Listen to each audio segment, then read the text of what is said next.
shit. Cool beans. Alrighty. Welcome back, guys, to another episode of Shit I'm 30 with me, your host, Carla Ramirez. Last week, we did a little, like a recap and catch up of old episodes. I didn't realize I have 123 episodes out already. So this one technically will be 125. Whoa, that's a lot. Like, it feels like I just started recording the other day and now we're already here. 125, which means that there's like another milestone coming up, 150 and then 200. And then it's like, the more episodes, the older I'm getting. Fuck my life. And you're already like, shit, I'm 30. And that was like 3 years ago. So before I know it, it's going to be 34, 35, and then fuck, I'm 40. This fucking sucks. Yeah. Anywho, it doesn't though. I feel great. This week, I'm joined by two men. So it's going to be like a very, it's testosterone, right, for guys? That is correct. Okay, cool. I don't know why I was going to say progesterone. What's progesterone? That sounds like a chemical in my pre-workout that should not be going into my body. I don't know what that is, Carla. Well, testosterone. I shouldn't like testicles, testosterone. I have two guys here from, they're 2/3 of the Need to Know podcast because I had 1/3 a couple of weeks ago. Steph was here. So now I brought the men over. Hey. Alex and Savon. Yes, indeed. What's going on, Carla? Hello. Thank you guys for coming. Thank you, Carla. That's what I'm saying. This is a big deal. We on Shit I'm 30.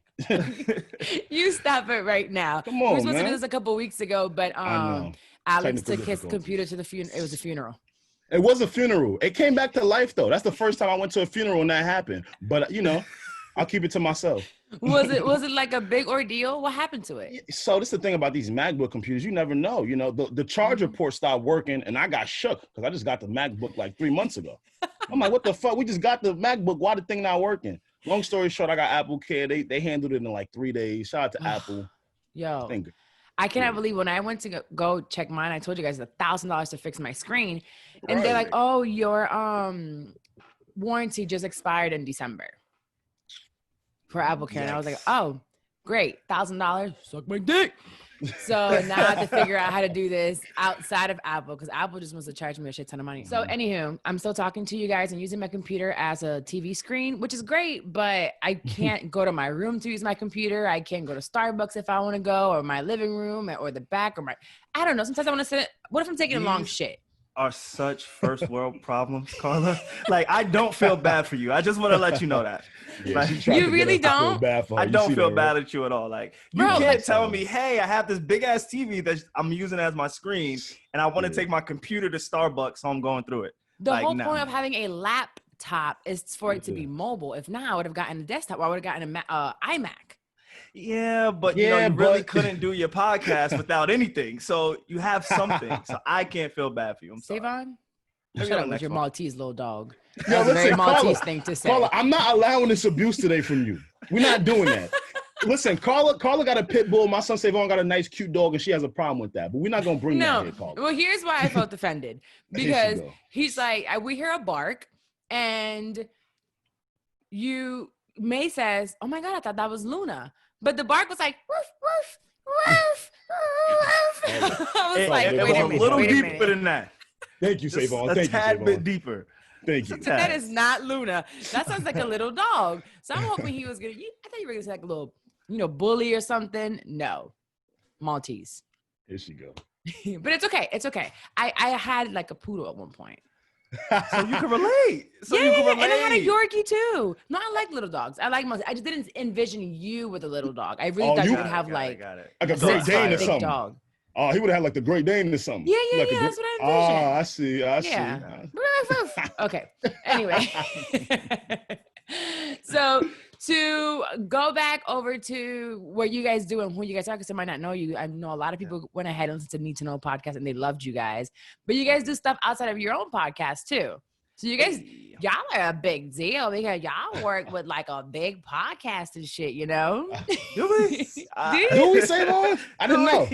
It's funny because the first time I ever really worked with Carla, we did this YouTube live stream with Joe Budden. So it's crazy how this whole podcasting thing works because you never know. Like, we've featured on 3 different platforms together, Carla. I don't know if you realize. Wow. Yeah, that's so crazy. dope. Think about it like This that. mini series with Joe, and then Carla blessed us by coming on our podcast, and now we're here. So for anybody who doesn't know, yes, me and Alex, we have our own podcast with Steph, the Need to Know podcast. But Alex and myself, we work with Joe on the Joe Budden podcast as well as producers, and a whole bunch of other shit that nobody really needs to know. Yeah, that little podcast that no one really hears of. It's not signed anywhere like Spotify at all. It's just a small, nothing crazy. They don't go on tour at all. Like they don't sell out. They don't sell out. It's like a million people in there. I remember I went to the live show. See, the Joe Budden podcast is not like my show that I listen to. Yeah, it's really long. But you guys have they have like core fans, like they're hardcore. So Mandy is one of them. So Mandy listens twice a week, no matter what. She knows what's going on, and she'll send me time mark. She's like, go listen to this, and that's when I'll listen to the show, and I'll listen to like specific parts. So we were going to the live show here, and I showed up to this place, and the line is literally like out through the parking lot waiting to get in. I said, "The fuck is this? I need to call somebody because I'm not making this line. No, I'm not." Orlando was lit. Orlando was a lit live show, honestly. Orlando was dope. I remember, it was cool, but it just wasn't my thing. But I can see how, and it shows me how in podcasting, a podcast is not for everybody, and I tell everyone all the time, don't try to be, if you try to appeal to everyone, you'll appeal to no one. And Joe appeals to a certain type of people that it's not me, but you can see that since he's curating that audience, the audience keeps growing, which is what I tell everybody else outside of just podcasting, business-wise or whatever it is. Curate your content for your audience. It's like, just because I'm not into it doesn't mean that millions aren't. And this world 100%. Is full of like how many billions and quadrillions of people? Exactly. I think that's the cool part about podcasting though. Like it's very niche. And honestly, I'm kind of bougie like that. Like, I'm sorry. I kind of like it. I'm not the person that's trying to be in your face. Oh my God, can you please listen to my podcast? No, I want to see if you're actually a podcast lover, if you'll appreciate the topics that are brought up, and then to see if you can insert it into your life. But you're very right. Podcasting is not for everybody. It's not, and every podcast is not for everybody. And you have to be okay with that. It's like if someone says, "Oh, yeah, that's not my thing," cool. I don't want it to be your thing because you're taking away from the people that it is their thing, Exactly. It's like, oh, I want 100,000 followers, but what if only 2,000 of those are the ones that really fuck with you? Keep those 2,000 and curate content for those 2,000. And again, that goes for everyone: podcasters, bloggers, business owners, like all that shit. Just stop trying to be for everybody out here. Stop trying to be like these hoes for everybody. That was wrong. Sorry.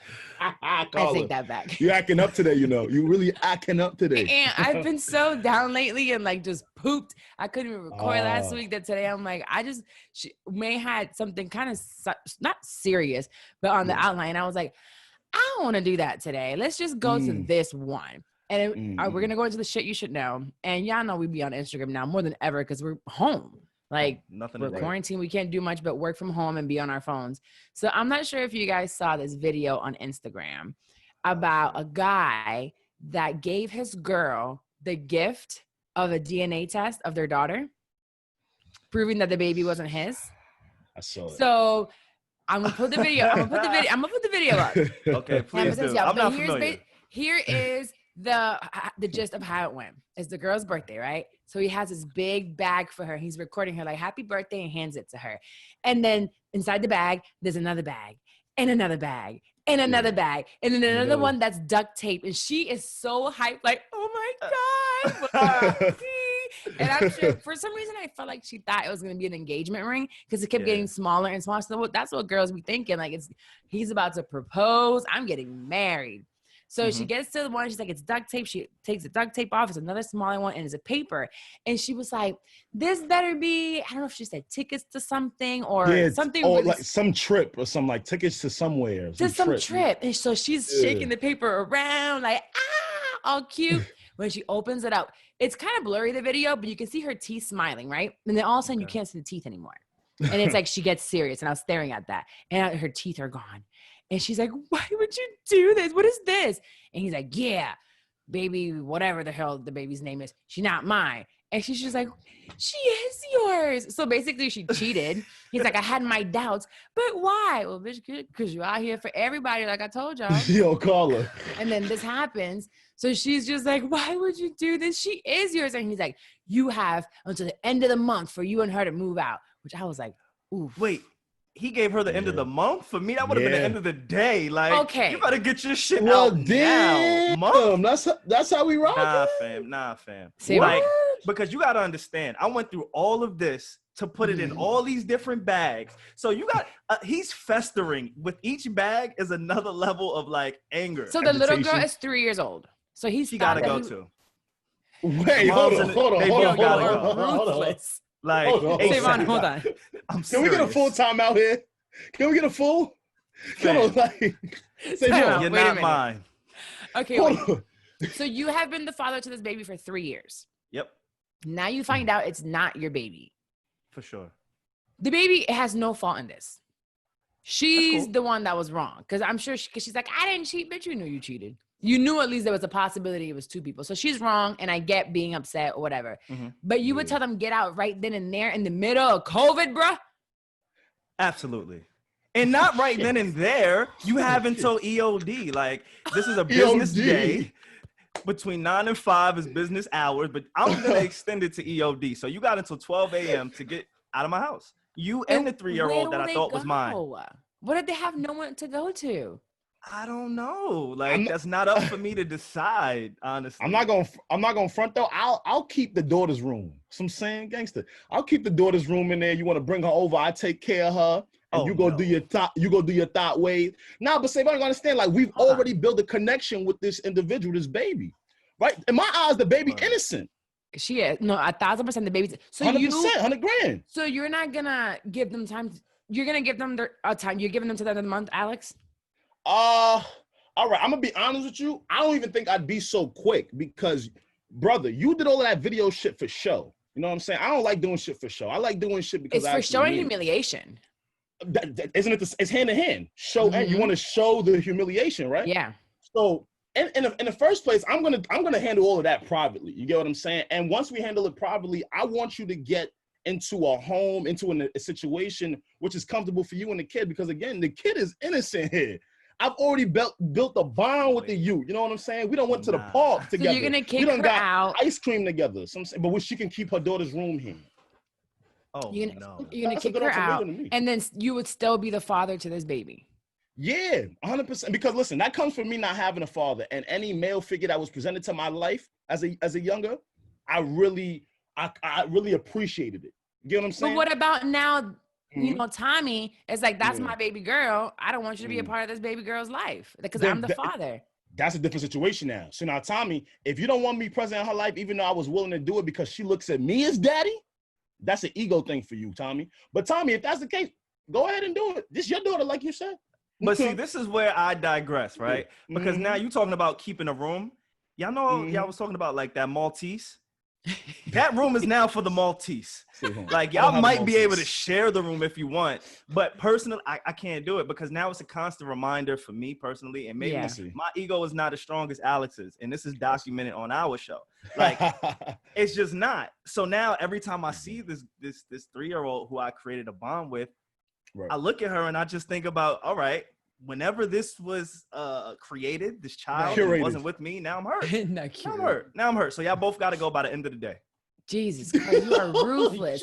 I think you guys went to both extremes. I was expecting somewhere in the middle, but you went to like, y'all got to go right now. And so I'm still going to be the daddy, even if the real daddy is around. Because I thought, Alex, you were going to say, look, well, she's not going to have a father, so I want to be there. But if she does have a father, then it's kind of, I feel like the man kind of has to, you have to take that L. But see, well, Carla, what L are we taking if the father is not better than me? You don't know that. Because she lied. At the end of the day, the person that was completely wrong here was this chick. She led him to believe it. She never told Tommy. So Tommy never had a chance to be this baby's father. Right. So now he has 3 years of making up to do because of her bitch ass. What if Tommy don't want to be the father once he find out because 3 years are going past and this is just crazy, shocking news to him in the moment? Well, he's a piece of shit. Let's start with that. Because at the end of the day, you knew you messed with somebody raw and you shot up the club. So there was a possibility there that was your baby. Carl, you know how it would be? They'd be like, yo, I'm on birth control. They'd be like, nah, I'm on birth control. Go. That doesn't matter. You know what you did. You went in there raw, and you the one, like Wax always says, you hold the gun, you shot. Yeah, Wax ain't it don't matter. Like the body was there, but you're the one that pulled the trigger. Right. So birth control or not, if you don't want to have a baby, you pull out and put a condom on. That's a fact. Like, so. Or how about this? You wanted me to be the father. Don't fuck the other guy. Is that not like that's such a lost concept in all of this? Tell that to somebody who was just out here hoeing. She wanted it all. What was the end result? Like, because I didn't see this video. So it ended right there in the kitchen. She was like, turn the camera off. Turn the camera off. And so how do you feel about the camera being there? Because I know, Alex, you said like, yo, I'm not with it. That's not how you would handle it. Carla, what do you think about that? Because I have my thoughts on that So there's a lot of things. I document a lot on social media, like a lot. But you never know how you're going to react to something. So I talked about a couple of weeks ago the whole Wax situation when he got arrested on the side of the road. Since I document everything, when I thought about being stopped by a cop, especially with Wax, I just knew my phone was going to be out and recording, and I froze. So I don't know how I would react in a situation like this, but it depends on how I feel like that person was so hurt. They wanted to hurt back, and hurt people. Exactly. So I feel like now that went viral, and he probably feels like shit because at some point he had love for this girl. He loved this girl. He had a family with her.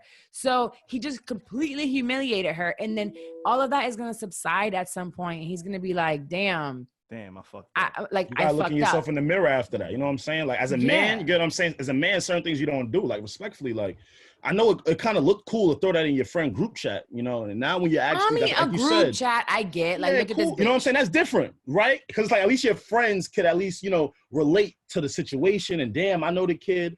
You know what I'm saying? That for me, I would understand. That's something I would do. Yo, guys, look at this. But the whole taking an Instagram where 1.2 million people could watch it, and that's just something that never erases. Sometimes you need a constant reminder because if you have love for somebody, you can have a constant reminder, but it doesn't have to be. It doesn't have to go viral for it to be a constant reminder. No, but yes, it does sometimes because I need to get the message across. Oh, you know, like some things are unforgivable. Humiliate. Some things are just so unforgivable. You know what I'm saying? Like, it's so unforgivable that I have to always remember that, you know what? If I do decide to take you back now, we level the playing field. Because you're humiliated and I'm humiliated. You know who no one is thinking about here? That baby. That baby is going to grow up and see this video. I got a room. I said I got a room here for you. Yeah. Your mom is trash. Your mom was trash for what she did, but now she has to see her mom being humiliated about her for the rest of her life. It's similar to how we were speaking about Kanye and Kim Kardashian. Like a lot of these things he says, these things can't be released. I mean, erased. This is the internet. No, and it won't. You know what I'm saying? This is something that I have to instill into my daughter all the time. Like this whole internet thing. She'll post things and I'm like, Ayana, whatever you post on here, you will be 30, 20, 40. That shit will still be out there. That screenshot will live forever. Yeah, like you do some dumb shit or post some dumb things, it's gonna follow you. It's not just here. And then when you post something also, it's not just your school that's gonna make fun of you. Now the world's gonna make fun of you. Back in the day, we would do some dumb shit and it was like it just stayed there. Yeah, that's it. That's it. It's different. Not everybody knows. No, we all have to be very conscious of what we put out there because just like this, now it's gonna affect other people. It's gonna affect that girl. Might affect your future relationship, which I'm sure you don't care about. Like, oh, niggas going on. She's like, she ain't shit. But give her a chance for her life to move on and for your life to move on. I understand that. Yeah. Now, I don't think I'd be able to take the girl back yet. But I understand. Savon's still gonna put you on blast. I understand. So this is the thing about Savon Caller. Let me tell you about Savon Caller. Let me tell you about Savon Caller. He'll post this video, right? Literally a year later, he gonna be in his phone like, oh my God, why did I do that? I'm such a dickhead. I'm a live in the moment kind of guy. So if I feel that in a moment, I may not feel like that in 2021. I don't. So you react off of emotion a lot. I'm impulsive, and that's been one of the things I've been trying to conquer. And my impulsiveness has helped me and it's hurt me. So something like this, it would probably hurt me. But the way that I even got into media was a impulsive decision, and it helped. Like, and I just shot a tweet at Joe Budden. I just shot a tweet. That's dope. Just shot a tweet. And then I landed in whatever position I'm in. I took advantage and, I worked my ass off. But that was just the impulsiveness, and it worked in my favor. something like this, it may not work in my favor, but I'm willing to live with that because I've seen it work and I've seen it hurt me. That's funny because we have that in common. I am a very impulsive person. The way that I got into this was buying a plane ticket, same day round trip, get there in the morning, come back afternoon to go to Atlanta to find Charlemagne somehow, some way. And that led me to how many things and who am I with now? You know, and it's crazy. It's crazy because Charlemagne was a little bit a part of my journey, and most people don't even know that. Like, I was at a crossroad where I was going into college. I had dropped out of college and my family was like, yo, fam, you can't live here rent free without going to school. One or the other. Something. Right? God, so I went on this website. It was like, not Backpage, Backstage. There we go. Not Backpage. Please, not Backpage. Wait a minute. Maltese and Backpage? What you got going on? Listen. It's nasty over there. You nasty little guy. It was similar to Backstage. And what Backstage is, they list a bunch of opportunities for acting, reality TV, any type of opportunity in media, it gives you access to. So I signed up for Guy Court, which is a spinoff of Guy Code. I don't know if you're familiar, but Guy Court was a spinoff. And on MTV2 in like 2013, 2014, I got on, and the talent that they paired me with was Charlemagne. Shut up. I promise you. Lie. So from that day forward, that's when I knew, like, I bet I have to get in this realm some type of way. But that was another impulsive decision that just some kid from Eastern Long Island went to the city. Now I'm here on set with Charlemagne. Lil Duval was there, the whole cast. And it sparked something in me. So my impulsiveness, it hurts, but it also helps. So I've been working on that. Literally, I think the first 9 minutes of the intro of last week's episode was me talking about not reacting off of emotion. Really hard. Because it's easy to do. What? You don't, at the time, you're not thinking of the consequences. No. You're not thinking, you're just like, this is how I feel right now. Fuck you. I'm gonna hit you. Or I'm going to expose you. My usual first thing is to hit. So you're fighting and then you're upset about it. You feel bad that you did it, or you expose the person, or you make an irrational decision, you know? So sometimes I got to take a minute, and even to make some of those impulsive moves, you have to think about it a little bit. So even though I made that quick decision to like book that flight to Atlanta, I took a second. I was like, what's the best and what's the worst that can happen? So now, even though I might still make it quick, but before I take action, I'll ask myself, what's the best outcome and what's the worst outcome? And if the worst outcome is not really bad, then I can do it. And it's like, I'll give you some advice, Carla, because I can be impulsive too. I'm not gonna lie. It's just I do the whole thinking process now, like a lot. But what I do now, which kind of like negates all of that shit now, is like, all right, if I react off of emotion right now, will I look stupid after I'm done with the emotion? And my answer from that is how I decide to go about that. Well, I look stupid. You're right. That's a good one. Will I look stupid? Because of course in the moment, it feel good. Ooh, oh my God, yes. Now, as soon as you're done with feeling that emotion, are you gonna feel stupid or look stupid to others? Right. That's my gauge now. That's my gauge. And it should be. You know when you get mad and you want to like pop tires and break stuff, and it's like if you break it after you're done being mad, now you got $500 like bill. But see, that's again, I disagree with Alex. Like, Alex is very cool, and I'm not even like a hot type of person. It's just I'm willing to look stupid sometimes. Because sometimes in that moment of me looking stupid, I've learned. So if I pop your tire, now I got to come out of pocket $500. The next time I want to pop your tire, I won't do it. But see, you have to spend the $500 to feel that first? Absolutely. I knew you didn't listen to your mother. I knew you didn't listen to your mother when you came up. I knew you did not listen to your mother when you had to go through the pain first, huh? Oh, yeah, that's another thing, too. Like, Savon made hundreds. He was like, 5 Benjamins, I got it. Here's the tires, bitch. Some people can't spend that money, man. And then now they're super tight. Now you're in two Now horses. you real mad. Now you're super tight. Or don't have a car and you can't get to work. Now you got fired. There's so many crazy consequences that can come with it. Yeah, that's true. So maybe like there's the stupid, because I don't want to look stupid with something. And what is the worst outcome? And what's the worst outcome? Anyway, so we're gonna go into a discussion topic. That went into it. A discussion topic from an article that we read. It was like flings and long-term relationships actually look the same in the beginning. So there's like no way of really knowing whether it's gonna be just a fling and a quick like couple fucks or dates, or if you guys are gonna be like soulmates forever. Yeah. So I want to know what y'all's definition of a fling is. Okay. My definition of a fling It's normally, and this is probably mad like jaded, but flings for me only exist in the summertime. Like that's a New York thing. It only exists in the summertime for me. Like I can't have a fling with you in the winter because if I'm spending time with you in the cold and I'm making an effort in the snow, I like you. So a fling for me is only in the summertime, right? Ladies, so if you got that November, December dick, he liked you. You feel me? Like, depending on the month that you get the dick, it says a lot. It says a lot. Oh, man. Damn, that June bitch is real tight right now, listening. He tight as hell. He mad as hell right now. If this is a promo clip, I promise you I cannot promote this one, Carla. As much as I love this podcast. July is real tight right now. Yeah. But yeah, so a fling is just really quick for me. I don't see anything more than, hey, we're fucking, we might have good conversations. Like with me, I'm a conversationalist no matter what. So that can blur some lines sometimes. But if you see me at nighttime and you see me in the summer, it's probably just a fling. So you've never dated a serious girl in the summer? No, not really. I was in a long relationship. And while I was in those relationships during the summer, it would always go bad for whatever reason. So I was always and I was there in the summer. You was stressed out. I was you was stressed out in the summer that time trying to get her back. Yeah. So the summers never really treated me well in relationship terms. So I just be flinging around, flinging with my dingling. Whatever you want to call it. We're not doing that. We're not. Okay.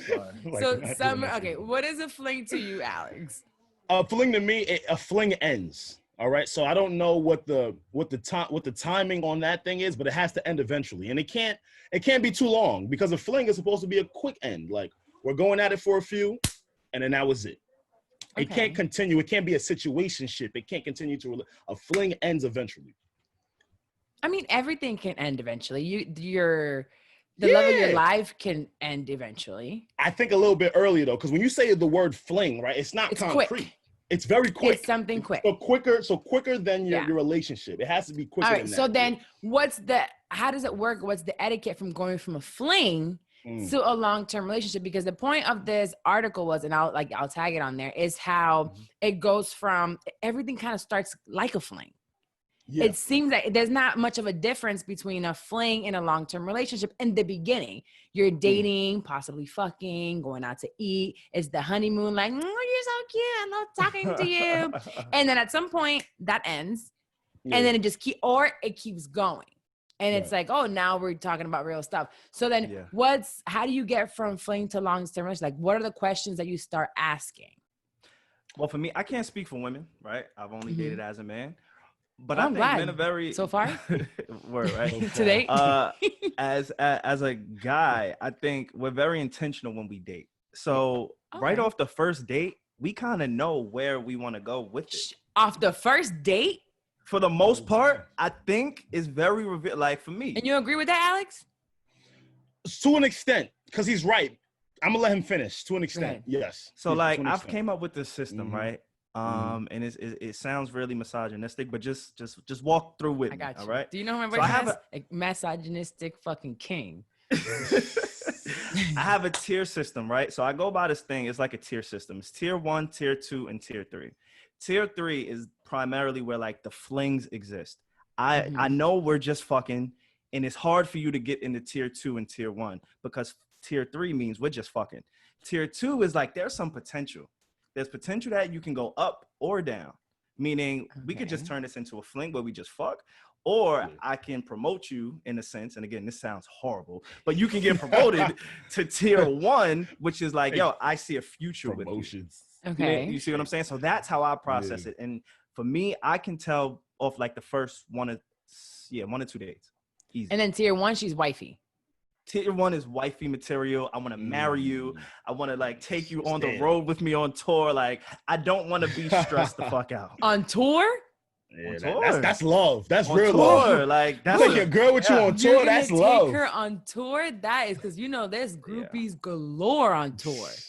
Are there? As they say. You're loud. As they say. Sorry. Okay, just kidding. Allegedly. That's what I heard from like Google. Google's never right. From Reddit. They said it on Reddit. It was Reddit. I've never seen any in my experience. Never. See? It's just like you guys go to bed and that's it. on to the next day. How do you take your fling to a relationship, Alex? I think it starts with communication. I've been trying to tell a lot of my homies this. Like, I feel like my generation, to be specific, compared to yours, Carla, we don't do it correct at all, because like we'll start having sex with someone and neither party will address what they actually want. You know what I'm saying? So now, okay, we know that we both like having sex with each other. Now, the other parties now might say, you know what? Let's go out today. Again, we still haven't had this direct line of communication to say, hey, we're working towards something. At this point, now we're just enjoying each other's time. But because neither one of us has communicated correctly what we should be working towards, we start to land into this la-la land now. So where it's like gray area. It's a big gray area now, because we know we both like each other. We know we enjoy the intercourse. That's not the issue. But now maybe one of us, you know what I'm saying, the intercourse, I'm saying. But now maybe one of us wants a little bit more. We're yearning for a little bit more. Right. How do we bring that up to a person who might not want that, because neither one of us were open up front? Well, so, perfect question. This article, which I'm sure is somebody who like studied something in relationships, wrote. They were like, so to go from one to the other. So if you start communicating, you have to have questions. But if the questions are more superficial and mostly focused on immediate date plans, you're mostly looking at more of a fling. Like, oh, let's go to dinner today, or we're just going to play, or there's a game that we can go to, or we're just meet me at the hotel room at 8:00, whatever, room number 1, 2, 3. Now, if you have more deeper questions and more meaningful conversations, on the other hand, that may be helping you set up for a longer term relationship. So now you want to start asking about their family and how their background is and what are they looking for in the future, career wise, family wise, like all that and stuff. Twins running the family. Right. So I'm pretty sure you're tier 3. You don't care about their family and stuff, right? Nah. And if I do care, I care just to like have sex. And once we have sex, I probably don't care about your family no more. This is what I'm trying to explain to my daughter. Dudes will like conversate. Is conversate a word? Converse. I always say that. It's like real ratchet. Right. They will have to start having these conversations with you to make you think that it's getting deep, but really they're just trying to get in your pants. And that's just the way it works. And I'm not saying y'all are like ain't shit, although you are, but once you figure it out as women, you know, it's like you can see it for what it is. But young girls, 15, 16, they're like, oh yeah, it's a dangerous he's made me a better person. And I'm like, girl, he's just trying to fuck. I can't speak for all men, but again, for me, it's like, all right, I may care before we sleep together, but then after we sleep, I just realize like I don't care as much. And I think that's a natural thing that we don't talk about. After you smash, you don't care? Sometimes I truly don't care. But sometimes smashing makes me care even more. So it's a real fine line. And that's why I try to have like a tier system, because I always know I'm always going to be able to identify how I feel about a woman based off of whatever system I've created in my head. Dang. Got you. Well, there's something called DTR talk, and everyone should have it at some point. So right after you trying to figure out where we go into a fling or it's going to turn into a long-term relationship. And I think a long-term relationship probably like, I don't know, would that be a year? That's a long-term relationship. I think so. In 2020, that's a long-term relationship. It is. A year. So that's if we're going to make it there's some DTR, and it's called Define the Relationship Talk. So you have to have this DTR talk. And that's scary, right? Because you're like, all right, now we have to have this communication. Because Alex was saying, like, you're having a good time. And it's how do you bring up this awkward conversation about what are we? Front. Right. What are we? Are you my boyfriend? Like, so there's 6 different ways you can do it where it won't be so scary. So you can pull the we need to talk, you know? And when someone says we need to talk, you know that's something serious. So you kind of like sit down and it seems intimidating at first, but then they know it's like, this is going to be serious and let's talk about it and keep it going from there. But we need to talk always gets you there. You can blame it on a friend. But I thought that was a good one. You can just be like, hey, so my friends keep asking about me, or my sister's just like, what are you guys? My ex used that on me. My ex used that on me. She read the article. Did it work? No, because I'm going to tell you why it didn't work when you finish.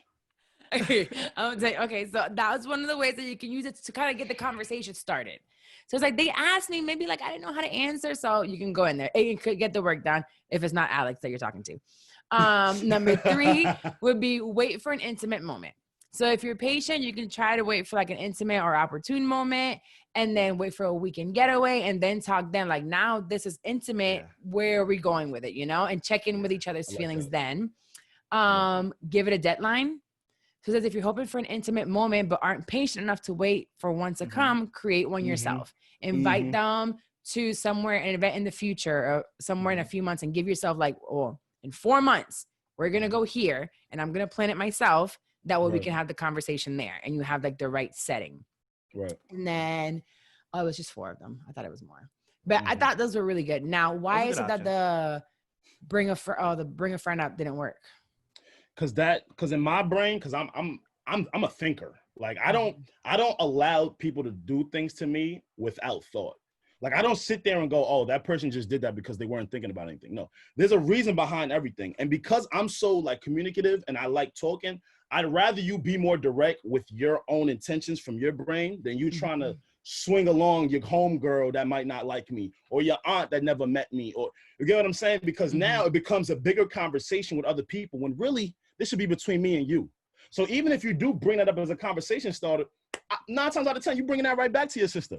You're bringing that right back to your aunt or your mom. When there's, I think, yes, but I think what they're trying to say here is like, just throw that out there. It might not be true. Like my friend asked, it's true, but Carla, so now as a man, so Savon, I want you to answer this too. Now, as a man, when we hear that, oh, you know, my friend was saying, what are we? Automatically inside we go, oh, she not liking me already? What is, they talking shit already? Oh, I'm really? It's like I'm telling you. It couldn't just be a simple. Talk to me. What you think? I don't know if that's what it is for me. I think when you mention a friend, I feel like you're building on a shaky foundation, because now you're letting outside voices influence, come in here, determine what we're doing. Like if we know what's going on, if you want to know, let me know that you want to know. Or you can say, hey, you know what? I chopped up with my friend and I thought about this. Like, don't bring it from that angle of, hey, my friend wants to know. Because now I'm thinking like, yo, is your friend a part of this? Like, it's way too early for that. Like, how much? Are we having a conversations throuple here? Am I going to get to fuck your friend too? Listen. I mean, that's an intimate setting. And if that's the case, then maybe we can have the conversation then. I'm all for it. I'm glad that I'm having this conversation with y'all, because to me, I'm like, that's perfect. But this also was written by a woman. So she probably didn't get a male's input as to like what the man might want. So this might work for lesbians. Because now think about it like this, Carla. No, this might. So think about it like this, Carla. Now we all go out to brunch, right? You told me your friend was the one talking about so-and-so, how we should be doing this. Now when I get into brunch, I'm gonna be honest with you, I don't feel comfortable. I've been in that scenario. I don't feel comfortable. Now I feel like all eyes is on me. Like we're waiting for Alex to fuck up. Like, whoa, what other conversations are we having here? Now every time I come around your friends, am I the topic? But you know we talk about y'all all the time. Like that's okay though. That's okay. But once you start, bring it to you. Don't bring it. That's keep it in the group chat. Keep it in the group chat. Okay. Respectfully, because if we bring y'all what's in the group chat, Lord, y'all might not like us. Well, shifting into like relationships right now during COVID, because I heard that, I guess one of your last episodes, Savon, you said you're still looking for your Queen Sheba. To say the least. Yeah. So, all the way since last summer, you haven't found her yet? I have not found a queen. No, I think we should do it as like, let's find love for Savon. That's been put on the table as a content piece, but no, I don't want to take that route. Okay, fine. But there's like COVID right now. So do you think like COVID has made it easier or harder to get to know people? I think it's made it a little bit harder, but honestly, it hasn't. It's made it harder because we can't link. You know what I'm saying? Like, so there's a risk if we hang. Now you gotta not even. See, watch this, Carla. See, you moving too fast, girl. I'm not even into doing sex if I like you. Like, I'm not trying to fuck early on. Same. It takes a while for me. Like, I could probably fuck. There's been times where I had to tell a woman, like, look, I'm at your apartment. I'm here. You're ready. I'm ready. We got some drinks in our system. I'm going to leave before I fuck you because I'm feeling the vibe. You see what I'm saying? Gentleman, your mom raised you right. That's such a Maltese thing to do. Well, you know what? That's tier 2 women. Now, if you're tier 3, as soon as I bust in the door, I'm here. You come in dink swinging like, what's up? You feel me? So it really, again, this tier system really works for me. For you. Because now I kind of know. So over the quarantine, I think I was looking for something a little bit more substantial, something a little stronger than just sleeping with somebody. You know what I'm saying? I was in a relationship for a long time. So I'm used to having somebody with me. 8 years. Okay. That's a very long time. That's a very I was with somebody for 8 years. So there's a lot of get out of that. July's like, I was in them 8 years. You know, Carla. 8 years. I fuck with Carla. So at this point, I'm looking for between someone, I'm a June in 2017. What's up? and I'm gonna be like, I'm sleep. I'm gonna just put a sleep emoji. We're not gonna even discuss those. We're not even doing that. Like, Carla just laughed, and I saw Michelle Obama. She would be ashamed of me. I can't even do it. I can't even do it. But yeah, so I'm looking for a foundation. That's where I'm at right now. But you know, tier 3, we can still get it popping when during necessary. COVID. Oh, Yeah. YOLO, living life on the edge. Catch a little New York COVID, is doing it's okay. New York doing all Absolutely. right compared to Florida right now. New York doing all right. It's doing First okay. of all, I don't know. We'll go into No, I'm that with later. you. We'll talk about that later. Yeah, we'll talk about that later for sure. Yeah. So, Alex, with you, there's something called like convenience ships that may put on there. So it's like limited options because you don't want to risk getting COVID. So how are you like dealing with the whole dating? Because everybody's scared of getting this. Listen, I'm gonna be. You know how you ask Savon, is it easier or harder to date during Corona? I'm gonna say it depends on who you asking, because I had a girl dead my ass like, yeah, can't link you because of COVID. Like full on a girl I was dealing with. Okay. That ass lived close to her, still was not trying to see me. She basically used COVID as like, oh, I could get off right here. Oh, I could just use this lane to dead him. Or could she really have been scared of COVID? Nah. Not Did she live alone? No, she didn't.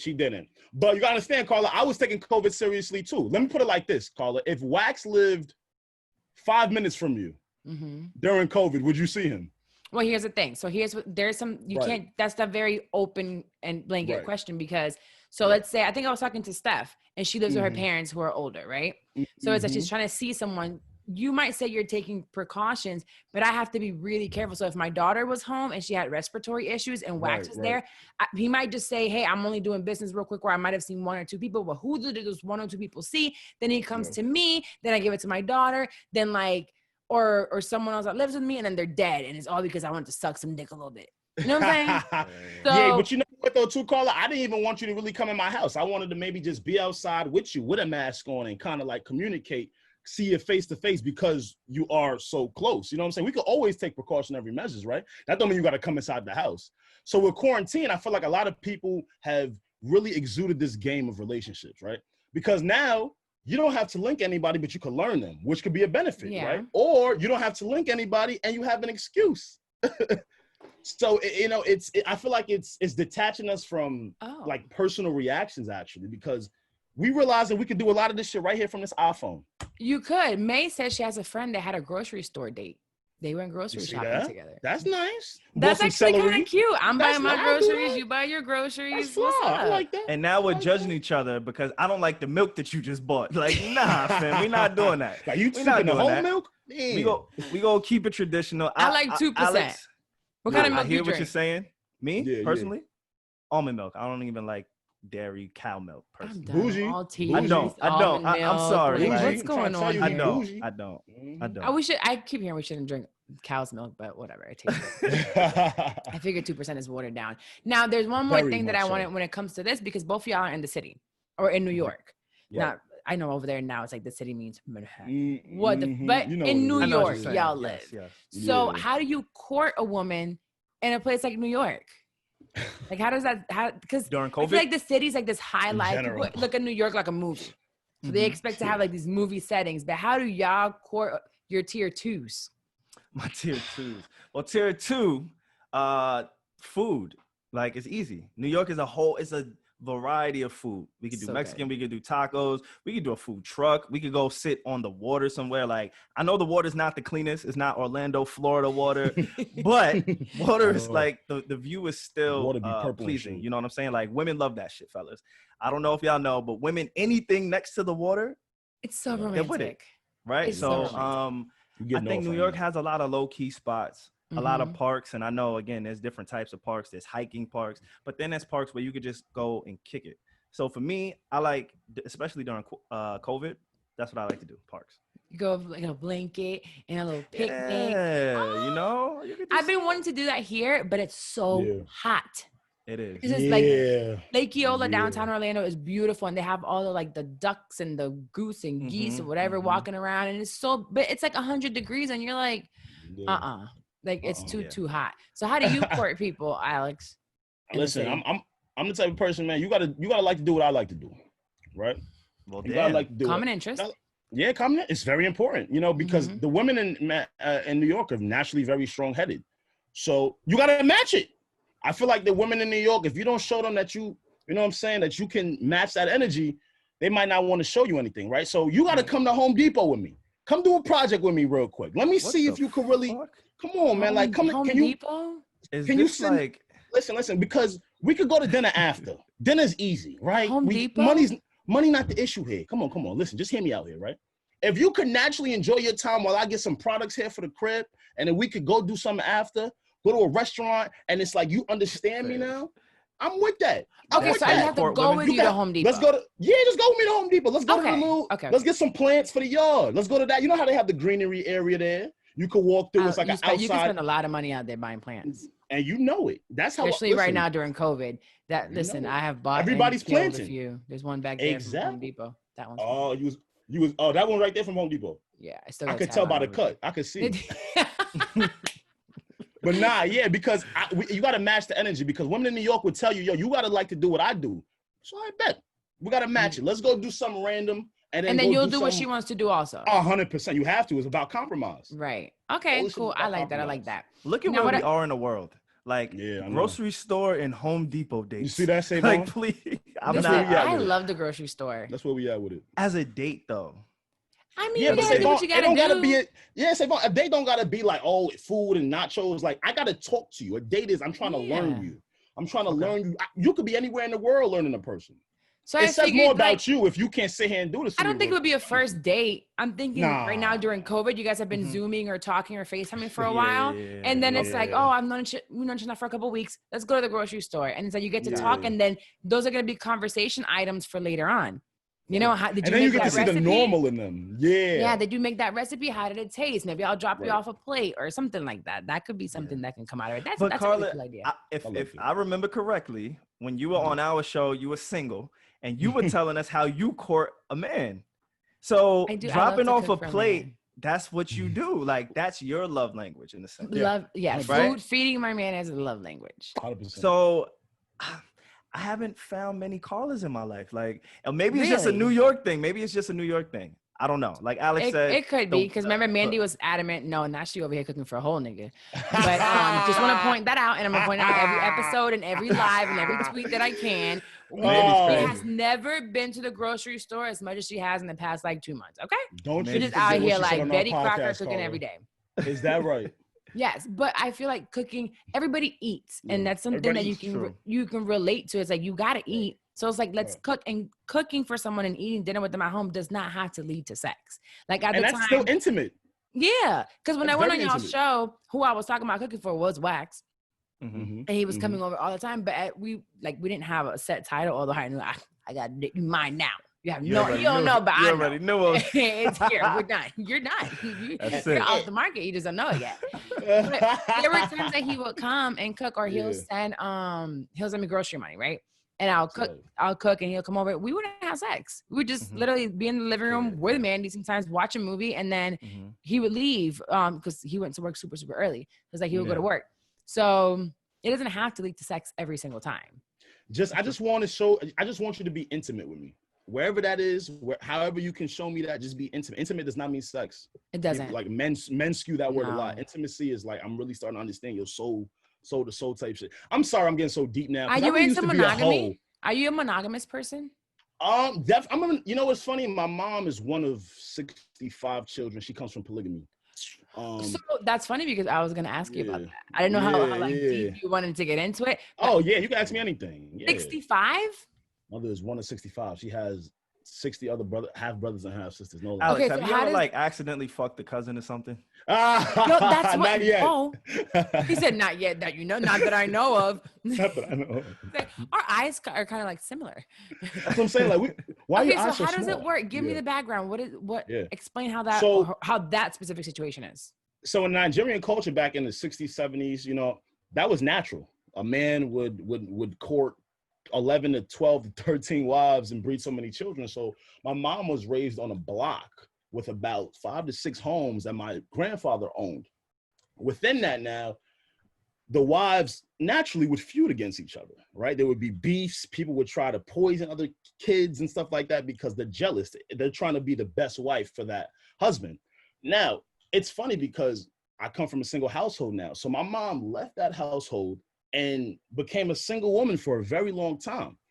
So now as I injected into my life, I think I appreciate monogamy, you know, just because all of the quarreling and the back and forth with the wives and doing this and that, that's naturally what happens because as humans, we have emotion. We naturally feel. So it was your grandfather Mhm. and your Yeah. grandmother, the ones that were in the polygamous relationship. That is your, correct. Your mom along is with the other wives. product. Is the of product of it. That is correct. Okay. That is correct. So how has Which is your 1 to mom- 65. Mhm. How has your mom dated being a product of that? It's funny. I think, you know, she'll never tell you this, but, you know, from what I've seen, I think it really messed her up. Yeah. I think it really messed her up because she had a run-in with my dad back in, 95, 96? Probably met him in 94, you know what I'm saying?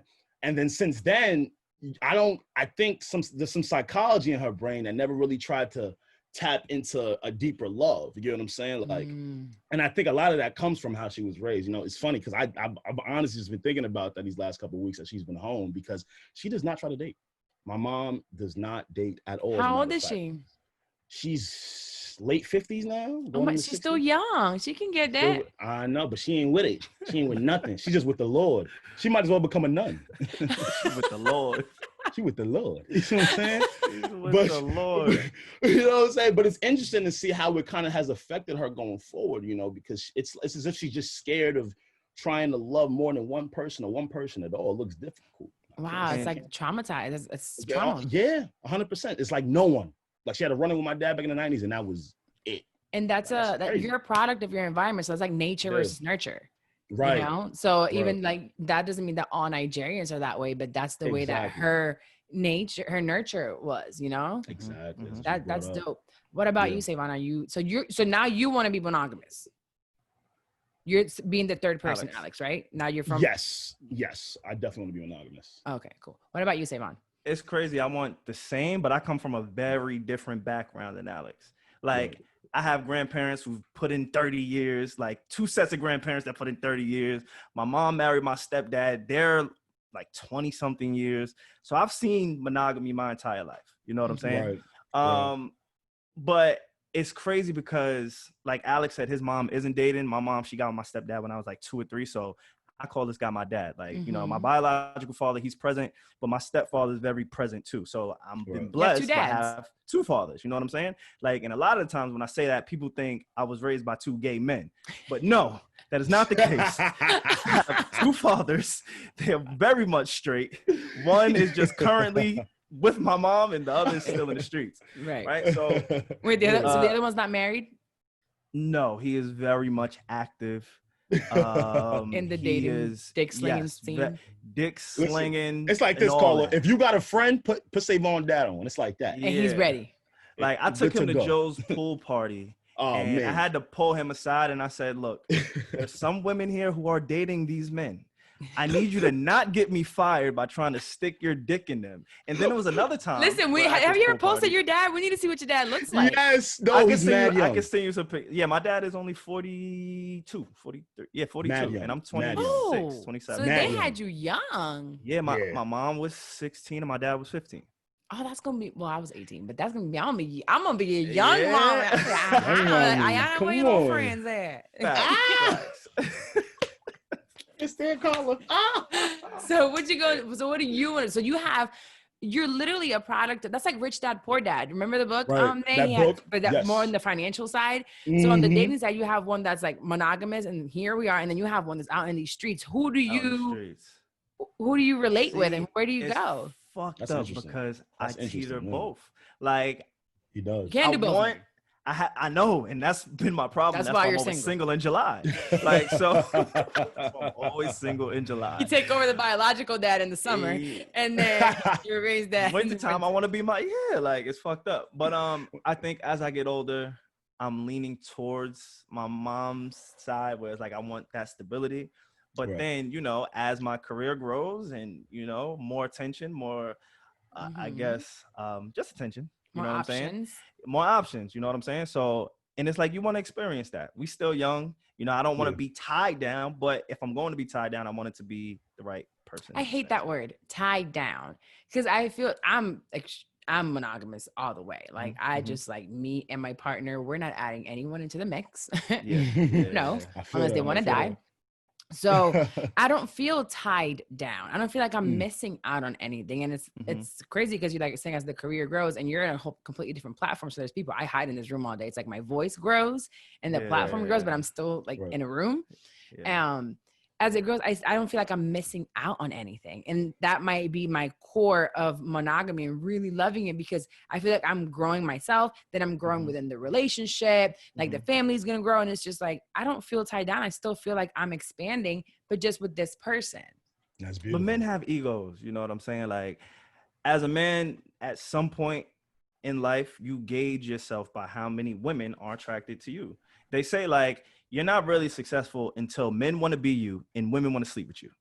You see, like that has been the bar since that. I think LL Cool J said that like the first time I heard that, it was from the biggest sex symbol of the 80s. While he was licking his lips. Nigga still a sex symbol. He's 60 years old. So it's like, but I think it's some truth to that. You know what I'm saying? So yeah, I mean, as women, remember the whole Aisha Curry thing? She's like, I want people to tell me that I'm sexy. I mean, I feel like as women also, you want to feel like you're being told you're beautiful at some point. And although your partner may tell you all the time, like you might post a picture here and there to just get, let me see how many likes I got because I feel sexy today. Or let me just walk with a little like extra tight shirt and cleavage to the grocery store, see who looks. Maybe the cashier will like do a That's double take. That's self-love though. I ain't mad at that. That's self-love. Yeah, it's like let me make sure I still got it. So I can see where that comes from. But you're gonna have to figure it out, buddy, at some point or another.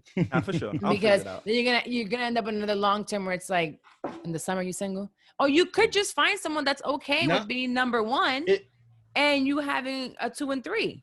I don't want a 2 and 3. I don't want a 2 and 3. I don't want a 2 and 3. I just want a 1. But I might want a half. I might want a 1.5. You know what I'm saying? I may not want a whole 2. I just want, you know what I'm saying? I might want a tier 1, but occasionally have a tier 2. So then you're gonna have to find one that's okay with being tier 1 and she'll allow a 0.5. Maybe. That's gonna be very hard to do. It's funny. It's funny.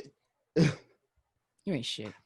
I feel like a lot of these relationships are so seasonal. I real life real quick. I got a homie, right?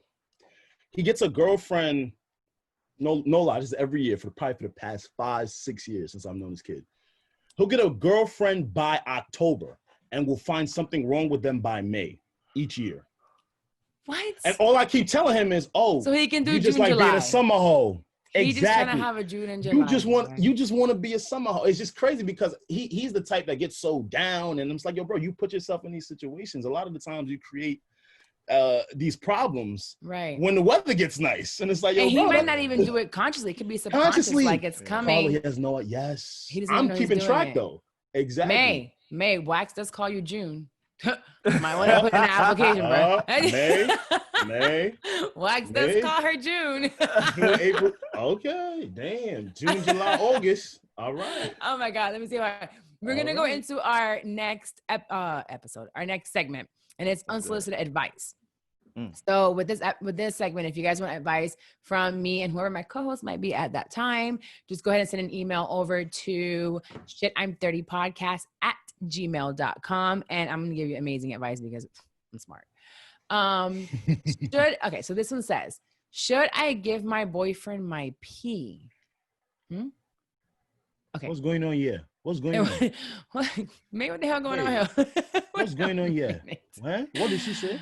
It could mean a lot of things. Doesn't mean passwords to social media. Does P mean pussy? No, it's PEE. Like urine. Pee for like a drug test? Yeah. Oh, okay. My boyfriend has a drug test, and he asked if he can use my pee. Gotcha. Okay. Most of my friends told me that it wasn't a big deal and they would do it if they were in my position, but I'm uncomfortable with it. I mean, I think he only smokes weed, but lately he's been acting weird and jittery. If I don't give him my pee, is it my fault that he doesn't get this job? Am I a bad girlfriend for even considering it? I don't think I've ever been asked for my pee, and I had really good pee up until about 2 years ago. I could have gave y'all some clean shit. You hear me? I just started smoking. I'm a late bloomer. So I think I would have given someone pee, but I can see you're saying he's maybe jittery. You might be the one looking for something now because you don't want to do it. I feel like you feel uncomfortable with it, so you're looking for a reason to not do it. It's COVID. Maybe he's just tired of being around, or maybe took a Red Bull and you're like, oh my God, that's a sign.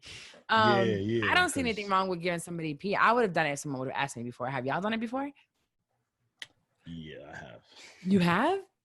You had someone's pee, or you peed for someone? I've had someone's pee. You're sick. I don't even know this guy. Like, I come on Carla's podcast and learn about my co-host and fucking business partner. Like, who the fuck are you, bro? Yo, listen, these corporate jobs, right? So when I first got out of college, I was trying to get a job. Well, I did get the job at AT&T. Little did I know that AT&T was over here doing these types of drug tests, right? And my pee has been clouded. Clouded. What Brent Fire said? Just clouded. Just a whole bunch of cloudedness, all right? They were going to find all the trees. All the trees. So I did ask one of my homies who's primarily a drinker for his piss. And I did need it in that moment. I will say this, though. If I was her, I would 100% give the pee, because you don't want him asking one of the homies or somebody who he feels like he has to rush and do this with because he has no belief in what he has. You get what I'm saying? Because I'm going to be honest with you. Yeah, I did ask a dude that was close to me, but a part of me was just like, damn, what if I don't get this job from here? Also, if you live with this man, you definitely want him to get this job. True. like you 100% want to better your situation and his together. Right. So, and then there's a third option here because I had to take another drug test for other reason. All right. There's a drink called Q Carbo. You can get it from GNC. Oh, I've heard of this. When I tell you it works, I'm going to give him the source right now. What it does is it masks your pee instead of trying to get rid of it. Trying to get rid of toxins in your body can take literally like up to 30 days sometimes, depending on what you put inside, right? Right? But with Q Carbo, it'll just mask it. So now when you go to do the test, your pee will be green. Why is my pee green, you ask? Those are B12 vitamins masking your pee. So now when a physician does the test, it looks as if, no, you're a healthy person that takes vitamins every day. There's only B12 vitamins in that Q Carbo, so it's just a mask. This mask lasts for 4 hours, bro. So what you do is take 2 days off, the day of the test, drink the whole thing. After you finish drinking the whole thing, two bottles of water after it, pee before you leave, and then by the time you get to the test, it'll be green. You'll be good to go. Oh, I heard of another. Is this the one that makes you feel kind of sick or like itchy or jittery beforehand? Because there's one that someone told me recently about that you have to take it. You have to go right away that same day. Who was I talking about that? I don't know who it was, but they were doing this and they go right away. Oh, it was Wax's nephew. And you have to go right away that same day, but that I didn't hear anything about a green piece. I guess it's different. What's the name of it? Q who? Q Carbo 32. 32. They got a big version. They got a get small the 31. Version. You're gonna get caught. Don't forget the 32. Don't forget if you're the big boy, get the 32. I think they got a 30 or 31 if you're a little bit smaller. But if he's a big guy, you need a promo code. You need a promo code. Yeah, they need to give me an ad deal with that, right? Didn't I just smoke that for them? Whoever does y'all's emails, you better start reaching out. Yeah, we finna go get Gary Savon. Let's go talk to Gary after this. Y'all better get y'all somebody to get you a promo code with that, okay? Swipe up here to get your Q32. Carbo, come on. 32. Oh, I forgot about the Carbo. The fuck is a 32? So you've never had to give pee or get someone's pee, Savon? Nah, my pee is clean. I don't smoke. I drink. I'm a drinker, so okay. I've given pee and you have? What do you put in? I've charged for it. You know what I'm saying? Like, as you should. I've definitely charged for my piss. Like, this piss is rare air, baby. You feel me? It's golden. It's golden. Literally. Gold. In all sense. But nah, if I was her, honestly, don't think too deep into it. Don't think about the jitters. Serious. Like, if you feel like, yo, he's jittery, just ask him. That is your man. Like, hey, I don't mind giving you my pee, but how dirty is it? Like, is it just weed? or what else is in there? You know what I'm saying? Like that can open a whole conversation. These are good questions. Like, yeah, it can open a whole conversation. But yeah, help your man. Yeah, it's like, why can't it's she a ask very him why he's small gesture too. You know what I'm saying? Like, and weed is not that serious these days. It's not. It's not. Like I think at one point they should get rid of like weed drug testing. Look for something else. Like let marijuana pass. But you know, Carla, that only starts from systemic oppression as the reason why we even look at marijuana as something like that. So you're right, Carla. Eventually, though, we're gonna get through it some more, but there's no real problem behind that. You eat some food after, you good. Go sleep it off, you be all right. Like it'll be just fine. It'll be just fine. All right, so I have one more, and this says, "Hi, Carla. I'm dating this guy right now, and things are going pretty well. I really love scents, and I'm attracted to his aroma. I can't help but notice that he doesn't value scents as much as me. It's not like he's walking around smelling musty all day. He just doesn't smell fresh and clean, even after a shower. This nigga don't use soap. All right, call her. I don't think he's a soap girl. We can stop this. We can stop right here. I've purchased him really good smelling cologne, but he hardly wears it. He doesn't have an allergy or anything, so I don't get it. What should I do? Girl, buy him some soap. Like, he running away from the smell goods. I'm sorry. There's no way you don't smell fresh and clean after the shower. I smell like Dove, honey, okay? And even when you get the Dove with non-scented Dove, you still smell like soap. You smell clean. Because it's funny that she said that he has no allergies. Wax can't use anything scented. So we have to use like cocoa butter stuff. It's like everything natural. If it has any perfume, like he cannot use cologne on his skin. He can't put lotions. He has to use certain like it's everything. He breaks out immediately. Things to wash clothes. And he smells good because he uses soap, bro. Just buy some soap. You know what I think, Carla? I think she got to finesse him. I think she got to ask, hey, baby, I want to get sexy today. Go get in the shower with him.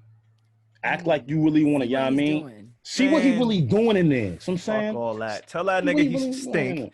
Now you can do that too. You can do that too. She said he doesn't stink. Yeah, that's what I'm saying. It's like, and you know, with the whole male ego that you brought up, Savon, that's hard to just come with. Like you said, you know, us men have those egos. You know what I'm saying? If you don't smell good, you smell bad. That is how the body works.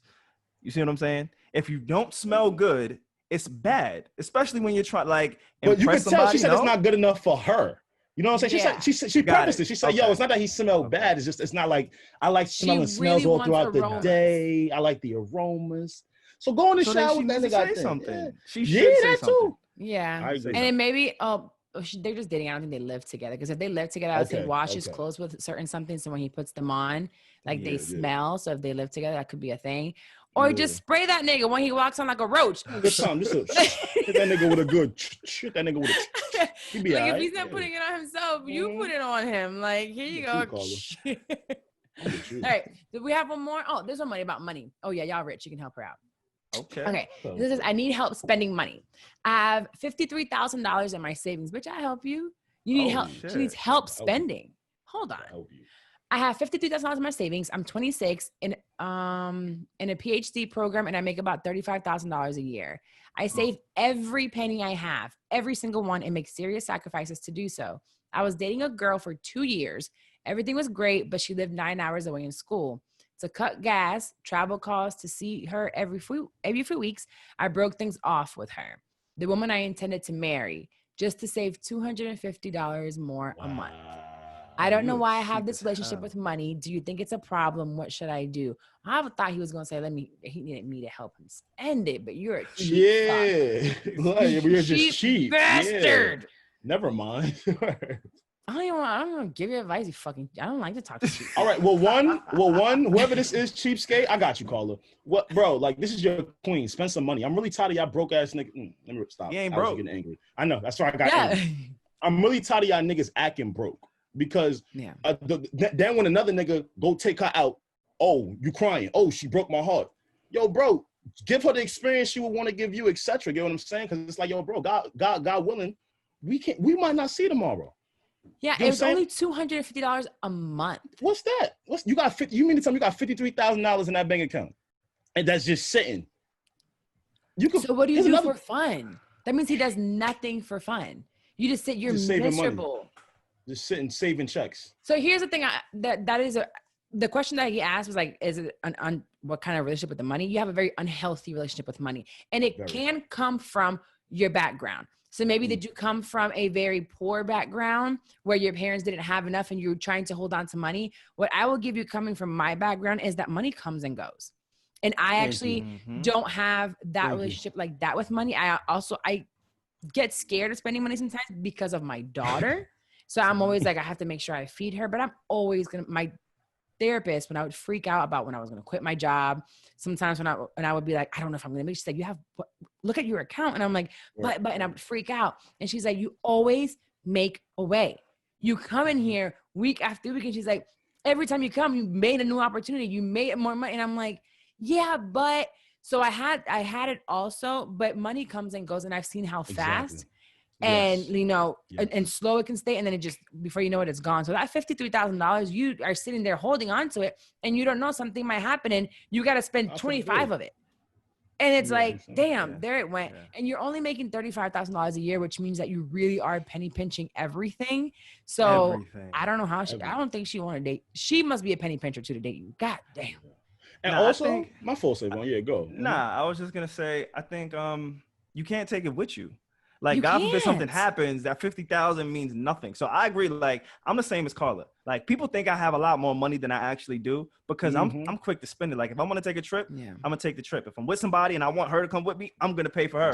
And that could be close to my last dollar, but it's like, fam, I can't take it with me if I go. God forbid. Just have your necessities paid for. Everything else, enjoy life in the moment. Like, I don't think people realize you can be going to church, driving, get in a car accident and pass away. You can catch COVID and die in a couple of days. You know, you never know what you can die from. You see young people dying of heart attacks, of all kinds of things. It's like, the way I saw my father lived his life, he was very successful, and my father just traveled and he bought whatever the fuck he wanted. There were days that he would come home with a new car and be like, you don't need a new car. And he's like, I wanted it, you know? And I have the money. Why not? He kept saying, what I'm gonna do, leave all this money behind for y'all? Like, let me spend it while I'm here. That's true. No, but my grandma's different from him. I didn't realize until I was old that my father came from such a poor family. So having everything he had in his hustle is where it came from. But my grandma will not spend a dime. I have access to her bank account and she just holds them dollars and tells everybody she's broke. And every year for our birthday, it's $100 and that's it. It never grew throughout the years. It's $100 and don't you ask for anything else throughout the year. She's not going to give it to you, except my crackhead brother. He always gets extra 20s like every week. But guess you gotta be a crackhead for that. But like you spend the money, live your life right now. You're 26. Who knows if you'll make it to 30? You know, hopefully we all want to grow old, but 30 could be your last, 35 could be your last, 50 could be your last. And it's like, are you gonna get to 50 and be like, I haven't experienced life? You didn't get to sling the good dick. Right. You know? Now you gotta use Blue Chew because it ain't getting hard. No, it's true. It's true. And honestly, here's some advice for people that want to spend money, not like this guy, right? Who want to spend money, but maybe make around the same he makes. I'm telling y'all right now, there is no other thing to do when you have $53,000 in your bank account than to put it in the stock market. I'm going to put it as simple as this. Would you rather keep your money in your savings account where it just stays the same amount, or put it in the market and it will go up? Can you lose it though? I don't know anything. You can lose with anything. You can lose with anything. But again, that's where you got to go into your safe stocks. Amazon, Apple. These are safe stocks for long-term investments. You get what I'm saying? So now that 12, exactly. That's my point. So now that 1,200 of the 52,000 that is just sitting there, has been sitting there for who knows how long, dude. In a week, that literally can turn into 13 just from it being in the market. You know what I'm saying? With smart investments. So that goes out for the people that's making 35 a year. You don't know what's the next route. You know you only get this certain amount of paychecks. You don't get bonuses. How do I get more income? Money in the savings account is not doing nothing. The base interest is like 0.1% a year. It's something. I don't even think it's 0.1. I think it's 0.0 and then it's something really ridiculous. I have a high interest bearing what's it called? High interest savings account. Okay. And I think it's like 1.9. So it gives you, but it's still shit. Like I'd rather you just invest your money. Like just invest the money somehow, some way. Not all of it. Of course, keep your emergency fund, keep whatever you have to keep, but start investing because the money just sitting there and doing nothing for you. And clearly you don't want to grow that bad. You want somebody that lives next door. But yeah, you have an unhealthy relationship with money, so you need a therapist. BetterHelp.com for sure. Got you with a code. That's it. What is it? Try BetterHelp.com/30. Yep, that's what you do. You need a therapist. My therapist helped me with mine. Get him right, please. We're gonna go to the last segment of this, and I hope you guys have one. And this is y'all gonna be like, "What the fuck?" But it's my shit talk, and we talk a little shit on here. You know. All right, let's do it. Well, this one y'all might not relate to, but if you ever have a girl, you can relate. You can be like, "This is it." So it's really real. Okay. Women get yeast infections. Yeah, it's a thing. It can be from soap. It can be from going in the pool. It can be from anything. Yeah, so, me. I got one, right? And I was so stressed because here's how this works. You'll be normal. And then all of a sudden you're like, something's off. And if you don't do something right away, you want to literally take a towel and scratch it off and just literally you want to rip all of your skin apart. And I've gotten there before. And it's like you're bleeding. And now it's awful. It's the worst feeling in the world because it's not like a BV where there's a smell. It's just like it itches, like it's awful. So you would think that it's COVID, in doctors' offices, when you call them, they don't have a lot of people in there because they're being very cautious. I know they have a lot of phone calls, but something like this at a woman's doctor, you would think they would take it serious because bitch, you're a fucking woman too. So you will understand when I'm telling you this is going on. Most of the time you don't have to go in to see the doctor if you've seen them within that year to get your yearly. So all my doctors, usually I call, they send in a prescription. Well, I changed doctors. And I'm dealing with these new people now. And my old doctor, I could call and I had the prescription in 2 seconds. I called Monday. They're like, yeah, first of all, the idiot just kept giving me the runaround. Come in and check your insurance. But I just switched my insurance. So the month of June, I cannot go in. July. I have to wait till August. I went in June, can't go in July. I have to wait till August 1st. So I'm like, I cannot come in. Just send the prescription. Oh, well, you can come see. I don't want to see anyone. I just want the prescription. All right, we'll give you a call back. The doctor will send it in. Never got a call. Tuesday, I call back. Listen, freaking out here a little bit. I bought something over the counter, but I want the one pill that you just take and it goes away. It's like magic. Boom, gone. Let's start fucking again. So it's not there. And she's like, oh, I'll have them call you. I'm going to put it as an urgent thing, blah, blah. And I'm like, okay, perfect. Thank you. This is early in the morning. 5 o'clock hits. Nothing. The office is closed. Yesterday, I used some over-the-counter stuff and I forgot to call. I was busy. Today, this morning, now I'm crying. And it's more frustration. Like, what the fuck? Help me, bitch. Please. Help me. I don't want to go into the office if I don't have to. I don't know who the fuck is there sick. I need one fucking pill. That's it. So I called crying. And I'm like, I don't fucking get it. My pussy hurts. Yeah, and it just hurts. Caller. So you're currently yeasty right now. So you remember when we started Wax walked in? Yes. Yeah. He was bringing me the prescription. So you're currently a yeasty. Yo, shout out to Wax, man, for holding it down. You got to take care of the yeast. I know some niggas like to grow yeast. He's trying to get rid of it. I respect it.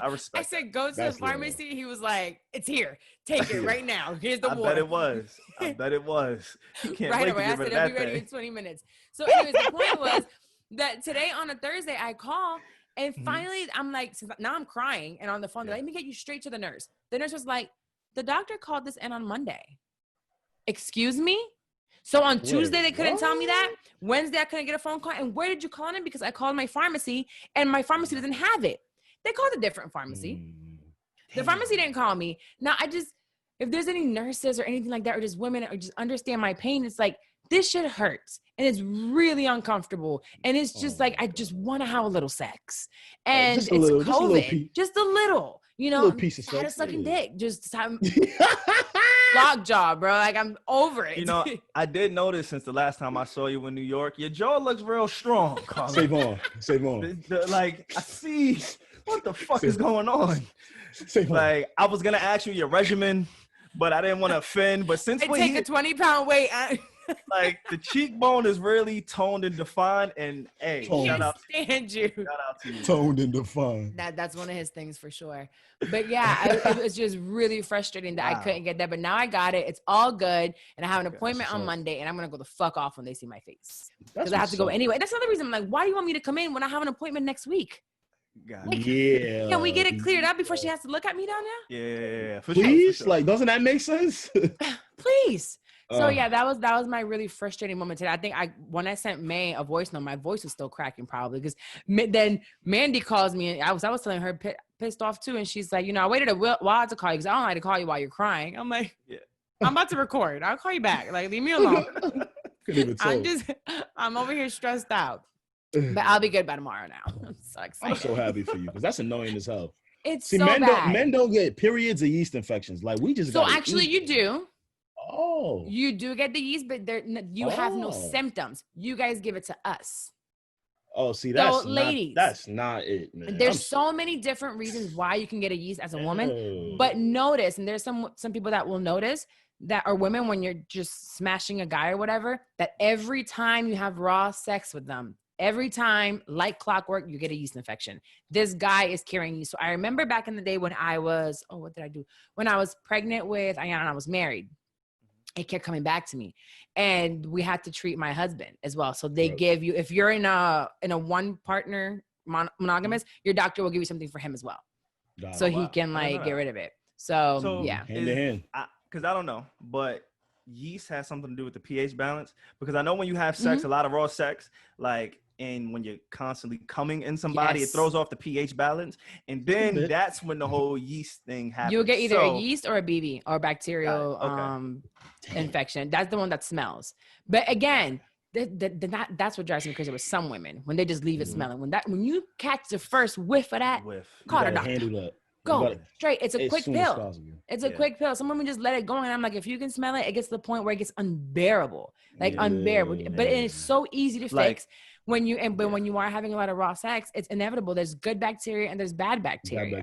And then especially on the back shots, that's when you really get the worst. So that's why I was asking, because I didn't know if it was the yeast or the BR or what the fuck is going on. No, so the yeast won't smell.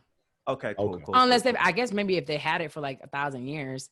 But no, the yeast doesn't smell at all. That you'll just see. Oh, I remember a girl. She had a yeast. We were young though. She nasty. She would have her yeast, right, and have sex still with her yeast. And when they would notice it, she'd be like, "I'm creaming for you, baby." Oh no! But it wasn't. It was yeast, y'all. Oh my God. She didn't tell him that. Yes, I was like, "You are the devil. That's wrong." And most guys, you're not gonna question them. Nah, not at all. I'm gonna have a confidence booster. I'm gonna look at all the yeast on my dick and be like, I'm gonna be fist pump, all that. I see what I'm doing. Damn, that's fucked up. Yeah, but that's fucked up. So there's women that will do that, but you can lie about that because it doesn't smell. Okay. Yeah, there's no smell to it, but it is thicker. So for y'all men that don't know, it's a lot thicker cottage cheesy, and creaming is not cottage cheesy. Okay. So yeah, I'm aware. Yeah, I just thought about some yeast that I was in some right now. Yeah, I just got a flashback. Like that was some yeast. Okay. Just had a little flashback. So you've done it. Have you had it, Savon? I've definitely seen some cottage cheese on the dick. Definitely seen a little cottage cheese. I've definitely seen that. Definitely seen a little Listen, it happens. It can happen. It happens, Sometimes we might not notice it right away because it'll be in there before it comes out. But we know it's itching right away. Right. For sure. It's an awful thing. So do you guys have a shit talk? Anything happened to you guys recently? You want to be like, I'm gonna talk shit about this? Yeah, I'm gonna talk shit about this real quick. I spoke about this on my podcast this week. Savon already know what I'm finna say, but I'm gonna bring it for y'all. Give it to us. So y'all know how I already told you about how my mother was raised, how she's a single mother. That's how I was raised. Beautiful, right? Beautiful story. Come to find out, I find out this week that my deadbeat father lives 20 minutes away from where I stay. Mind you, wait, listen to this. Alex, if I could just butt in real quick. Go ahead, Savon. Alex thought all his life that his father lived in Africa. Or somewhere just not here, right? In another country, for sure. Not the United States of America. Right? Just not here. So I find out this week that he lives 20 minutes. Let me tell you about Google. Now. Google is a tool. Now, a good or bad one is the thing. Let me tell you something. I put his full government in that Google search bar. It gave me the last 6 addresses he was at, a phone number that's working right now, and a Google visual of his street and house. So do you want to see him, meet him, talk to him? Oh, Carla, I think I have to. And this comes off of not me. I said this on the podcast, not me being angry with him, because on our podcast a couple weeks ago, we spoke about starting to see our parents as regular people, right? And not just these superheroes that we just befuddle in our eyes, right? Just as normal people that have needs and are imperfect, right? I thank God that God made me a little bit more mature coming up. So not that I have the animosity of, oh my God, you weren't in my life. You didn't teach me how to be a man, because I'm gonna be honest with you, I learned how to do that, God willing, with the people that were injected. But for me, it comes from a place where it's just like, this is what my mother was telling me, like, the guy had money. You know, the guy had money. So it wasn't a thing where you was in a scenario, you was like, yo, damn, I can't take care of my kid. And he knows about you and everything. Listen, the reason why I found out, Carl, is because I was looking at a photo album of family pictures. My mom turns the page. There is a picture at my christening of him, myself, and my mother. And that's how we got into that conversation right there like that. You know what I'm saying? So it's definitely a thing where it's just like, yo, dog, you have money. I said this on the podcast today. My mother said when she first met him, he was driving 2 Benzes, but she didn't want to drive one. So it comes from you knowing there's a seed where I am. You never tried to reach out. You never tried to help that individual. Do you think he knows? That kid. Oh, 100% he knows. There's no reason you don't know. Like I said, I'm in the picture of the baby christening. So do you think he knows that he lives 20 minutes away? He has to. He has to. Are you going to give him, if you speak to him, are you going to give him the benefit of the doubt that maybe he didn't know? So what's the benefit of the doubt? Oh, that he didn't know? No, because I'm gonna tell you like this. I'm still living. This house I'm in right now is gonna eventually become my home in a few years. This is what you call a family house. So you've been there since birth? Since birth. All generations has come through it. It hasn't left the household. It's one of those houses type shit. You know what I'm saying? Another reason as to why I really don't want to move, because I know what I could do with it. Right. So I know he knows that, because I seen the pictures. I seen the people he was taking pictures with in that photo album. And they live there. Exactly. You know what I'm saying? So I don't want to.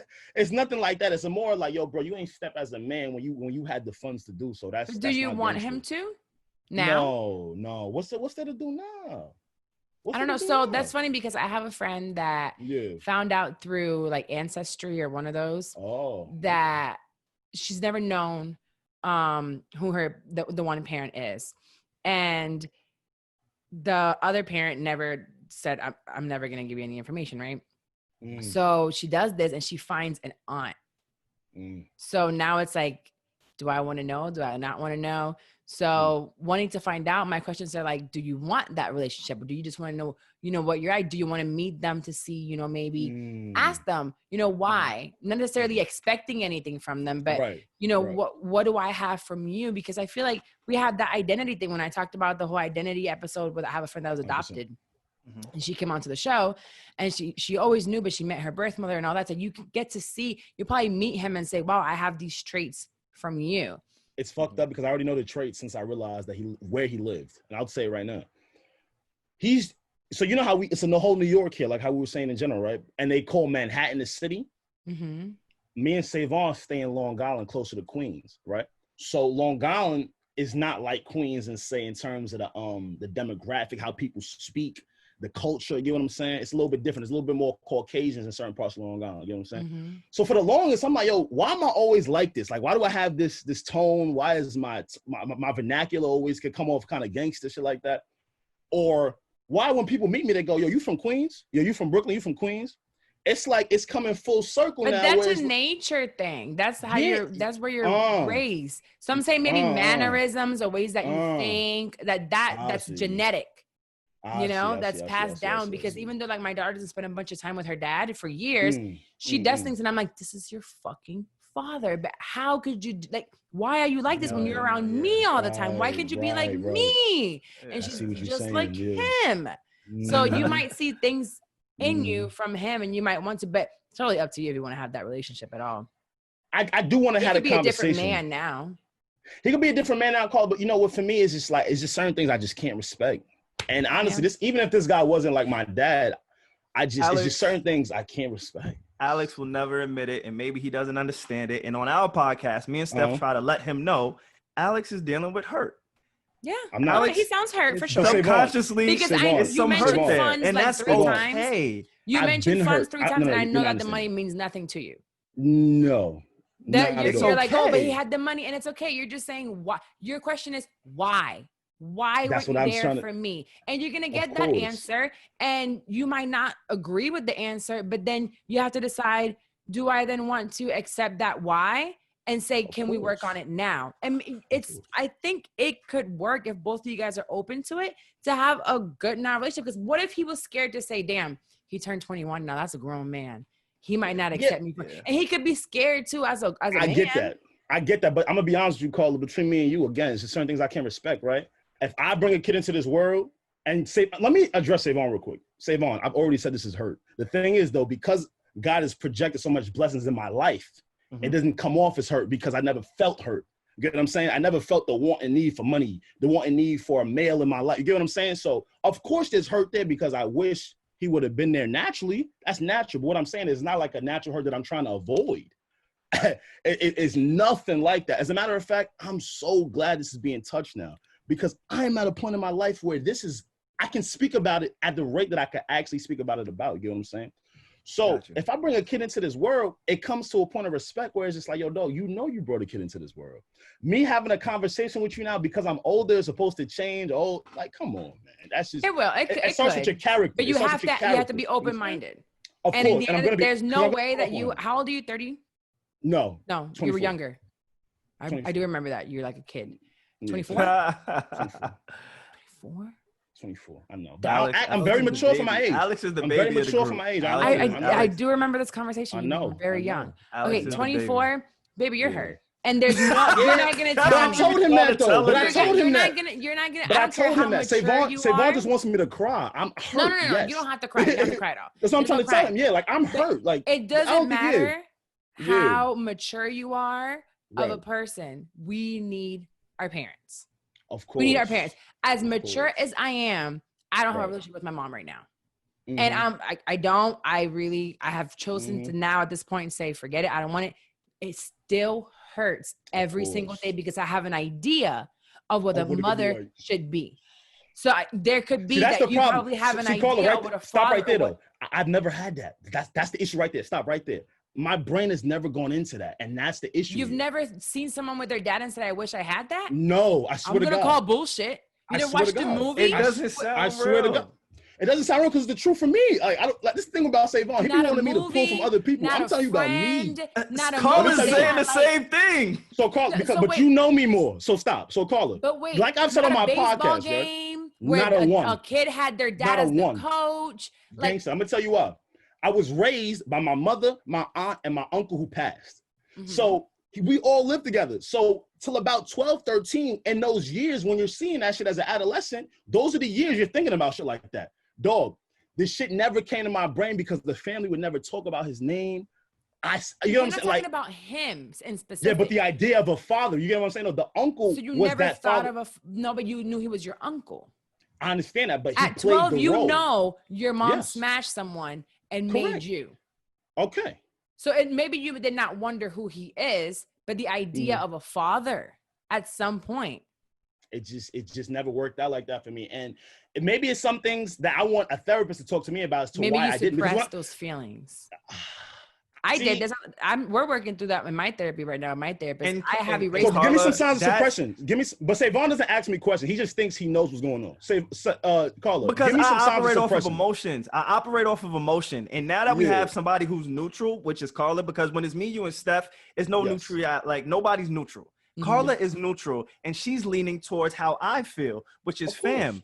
Again, I said earlier, I have 2 fathers. I've been blessed with 2. So to hear somebody say I have none, 0, it's baffling to me that you never felt any of this stuff. So I'm not, it's not that I don't believe you, but I think the natural thing to do is, hey, as a young man, you want a father. And I'm not saying your uncle didn't fill that void, but it's like, fam, that's just not real to think. So I'll tell you right now, my daughter, and I know it's a little bit different between girls and boys with dads, but my daughter, her dad wasn't like very active after she was like 5.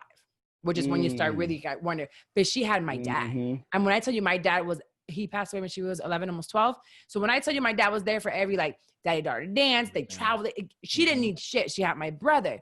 But she still yearned that daddy-daughter thing. When there was a daddy-daughter dance and my uncle went with her. That's my point. She was still like, where's my dad? Not that she needed anything, not that it was somewhere within her. I'll also tell you, I had my mom, but we didn't have that mom-daughter relationship. Never did. So when I would see other people with it, I would be like, oh, I wish. Now, when I'm the whole suppressed feelings, I will tell you right now, or times. So for me, it's time blocks. We're working on, we just realized probably a couple of months ago that I have blocks of months and years and times in my life that I don't remember.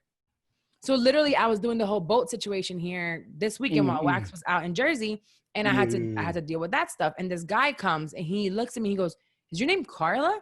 And I was like, yeah. He's like, "Oh, you went to Conway Middle School and you went to Boone? You played basketball?" I'm like, I didn't go to the school, but I played ball for him. So he's telling me all this stuff. And I'm like, yeah. He goes, "Yeah, you remember me?" And I'm like, no. He's like, "You hung out with this person and that person." They remembered all this stuff about me. And I don't even remember the people he was saying. There's times from high school after I had my daughter that I have blocked off. And I know a lot of it is for emotional issues that I don't even remember. So maybe there was a time when you saw a father and a son and you completely closed that off. I'm gonna put it like this, right? Because I asked the signs of suppression, right? So like, let me put myself in a scenario like your daughter, right? The family daughter dance. That should have been basketball for me, right? Like when I was playing basketball, it should have been like, yo, I see all these other niggas with their dads coming to the games. What the fuck, yo? If I had a dad, I would have got better. That's why I was asking, what is suppression? I swear to you, I don't know what that is as a kid. That shit never went through my brain. I don't know if it comes from a place of wanting to be so independent and maybe suppressing that makes more sense. But I swear to y'all niggas, I would come to games and just ball my hardest for me. So not thinking about, when you have a kid, you want to be there, right? Are you 100%, you want to do what he didn't do? So there's a void that you felt that now you want to fill in someone else. There was a void there at some point, so you thought about it because you know what you didn't have that you want to give to someone else. So all those feelings that you're like, I don't want my son, if you have a son, I don't want my son to go through A, B, and C. That's where you can see what you were missing. Got you. Thank you. Damn, this girl good, Savon. You hear her? I'm about to be a therapist. Nah, man, listen, we gotta give you a license after today. I'm getting certified. Better help hit me up, not to be just a crazy person on the other side, but I'm gonna be giving therapy. You hear me? I'm gonna keep you updated too, Carla. I'm gonna keep you updated. 107 episodes on our podcast, and I have never heard him this transparent. So thank you for because I just found out the news. Because I just found out the news this week. Like, yo, you see the narratives he paints, Carla? You see the narratives he paints, right? I'm just saying. It just happened this week, and I told it this week. Yo, niggas. It's okay. It's okay. No problem. Okay. That one went in deep. Did you have a shit talk, Savon, before we get out of here? Yeah, I gotta talk some shit, man. I know we keep talking about my two dads who aren't gay, right? But now we're gonna talk about this shit, and I spoke about this on my podcast too. So it's kind of crazy how you're giving us this segment to talk some shit. Yes. But this is something I'm gonna probably be talking shit about for the next year. So boom. No, for real. Like this shit, Carla, May, give it to anybody listening. This is something I never want anybody to have to go through. Okay. Let me just preface it with that.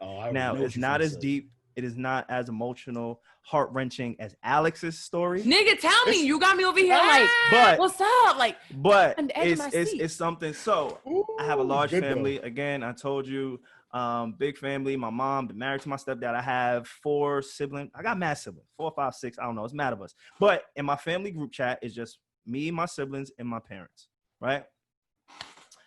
There's a family group chat where we communicate for family events. I have a lot of birthdays. Being that you have a big family, you kind of just want to keep it concise in one group text. So my mom created a calendar, a family calendar. Cool. Nothing wrong with the family calendar. There might be an aunt's birthday on a Saturday who I don't give a fuck about. So the calendar will remind me to give a fuck about my aunt's birthday. Saturday morning, I wake up. My sister, who is the youngest out of all of my siblings, she sends a screenshot in the family chat. Cool. I didn't pay any attention. Normally I don't, but today I did because I'm like, it's Saturday morning. Maybe this is important. So I look at the screenshot and it's a notification, right? The notification says, and it's from my stepdad. He put this, I guess, event on the calendar, and in bold letters, capital letters, it says sex. Now, I'm like, is my sister telling me she's fucking? Like, hold on. First off, I got angry because I thought She's 18. My sister's 18, right? So I'm like, yo, is my sister fucking? But no, it was my stepdad scheduling a day to have sex with my mother. And he put it on the family calendar for all of us to see. Now, wait, Carla, it gets worse. My stepdad has dialysis 3 times a week. His kidneys, they're not in the best shape. So Monday, Wednesday, Friday, he goes to dialysis and it leaves him extremely exhausted. The 3 days that he scheduled for his sexcapades with my mother was on each day he didn't have dialysis. So he had full energy to blow her back out. And I'm just like, fam, what? Like, I love it. I love it. It was sick. I love it. How old and you said they're not that old, right? They're not that old. Which is great, but right that shows you how you know this is right here for how you're going to have a great monogamous relationship. Right. Because people forget that they get into the swing of things and you might think like, oh, he has dialysis, all this. Well, we're gonna schedule this shit. And today we're gonna do dinner and I'm gonna blow that back out, baby. You know, your mom is happy. This man makes sure he makes time to service her. So 3 she can times take care of him Monday, Wednesday, and Friday when he's a week. Is a working woman. I don't want her to get exhausted. Okay. Savon, I don't know how much energy dialysis gives him. Like, I don't know the thrust level. Like, this nigga could really be doing damage. You know what I'm saying? Like, it's just not something that we need to see on the family calendar. So that's all I got. I don't want to see it, but I feel like at this age, you know your mama fucking. She's not old. And but see, I don't want to know that. No. You don't want to know it. You don't want to see it on the calendar either, but this just reminds you. It's a reminder on how to make a relationship work because you are getting older. Maybe not so much Alex because he's like 12, but you. Oh, come on. You have to get in a serious You only got 2 years on me. When you start getting older, you know, you get into your 30s, it's like, hey, I'm going to take it serious now. And then that's your parents are showing you how to do it. Put that bitch in a calendar. Don't get too busy for intimacy and sex. I like that. I like them. Yeah. Your mom out here. I thought you were gonna say that week that he put the position they were gonna do. They scheduled that too. Oh no, you know, I didn't even click the link, so I don't know if it was Backshot Thursdays and Missionary Fridays. But I just left the chat. I was done. I was done off. I couldn't do it. Did anybody acknowledge it? Yeah. My sister, she said yuck, and then he was just like, "This is what I'm gonna read it actually." He says, "You know, he felt so guys." Bad. So, wait, you know what? Let me pull this up. All right, 1 second. You know, he was mad as hell. So, my sister sends it. I'm like, I just put LMFAO. I'm crying because I knew he fucked up. Right? That's all I said. He said, "Mom is pissed. Sorry, guys. I didn't mean for anybody to see that, but hey, I had to shoot my shot with the shrug emoji." Right? Emoji, yes. It was a lot going on. Listen, so he just shoots that out there to see if she got time. Yeah, so I don't even know if my mom was on board. I think he was just trying to get his shit off. Like, fam, I don't even. This is a proposal. I haven't had pussy in 2 weeks. You're going to give me some today. Yes. Off the dialysis dick. And I don't know if that hits harder or not. It just might. Listen, post-dialysis dick sounds like some superhero coming through. That's what I'm saying. Yeah, he get more energy after that. So he goes down and then shoots up. Blown. You know, yeah. I'm glad they're having a healthy sex life. You should be happy for your mom too. That way she can keep, you have to be healthy. And sex keeps you healthy. I just don't want to know about it. That's it. I'm pretty sure he's going to double and triple check next time he does that dumb shit. Oh, for sure. Like, I would have paid to see the conversation. He might go into a manual written calendar from now on. He's gonna be like, fuck this digital stuff. We're gonna have a calendar in the room where I can write it off to. Old fashioned. Yeah, let's take it back. Old fashioned. Well, anyways, you guys, thank you so much for joining me on this episode. Like, this was a lot of fun. Sometimes when I think about being on here with guys, I'm like, it might be awkward, but no, I love talking to you guys. I forget sometimes I think I have more testosterone than estrogen. My dad said to the day he died, he was like, "Are you sure no one's found balls in there?" And I'm like, "Not yet, Daddy, not yet." But they're looking. I tell them to go in there and look and search really hard. There's no yeast on these balls. There's no yeast on my balls. Not no more. Carl, I fuck with you, man. Carl, I fuck with you. I took the pill. These balls are clean. Before we get up out of here, though, congratulations on over 100 episodes. It's not easy. I'm sure your audience knows. Anybody trying to do a podcast. Again, we just crossed the 100 episode. I've recorded over 200 with Joe. So I understand the work that's being done. Shout out to you for just understanding podcasting. I know you're trying to give people the sauce. So I just, I wanted to say that. I've said it in private, but I want to say it in public as well. Thank you. Because it's not easy. It's not easy. And shout out to May too, because I know she, you know what I'm saying? Like, it's going because of her. Because I was to a point where I was focusing on the business, and I said, well, I'm just going to let the podcast go. Need a team. Yeah. Need a team. Yeah, for sure. So I know y'all's team is on point too. So we getting it together. We getting it together. Y'all's team is getting it. So it takes a team to get us here. It's consistency, because a lot of podcasters will not realize there's money in podcasting, but it takes you a minute to get there.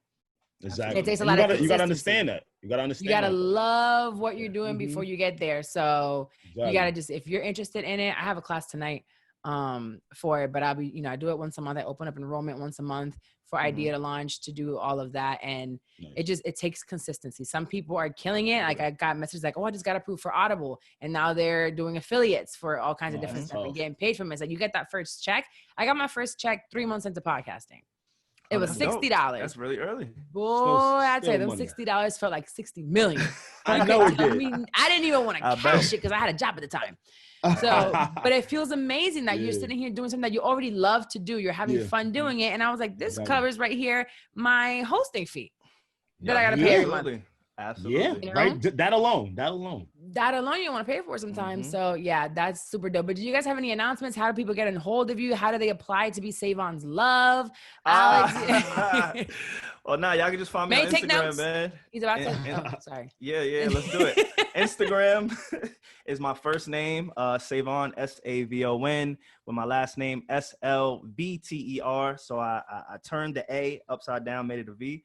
So Savon Slater, pretty much everywhere. I'm one of one. There's not too many Savons, and there's definitely not too many Savon Slaters. So you can find me there. And yeah, the Need to Know podcast, Need to Know pod on all social medias, and that's me. Word. Yo, I go by Alex. Y'all might know me as Screaming from the Joe Budden podcast. Crazy. Y'all can find me. Yeah, crazy. Shout out to Joe.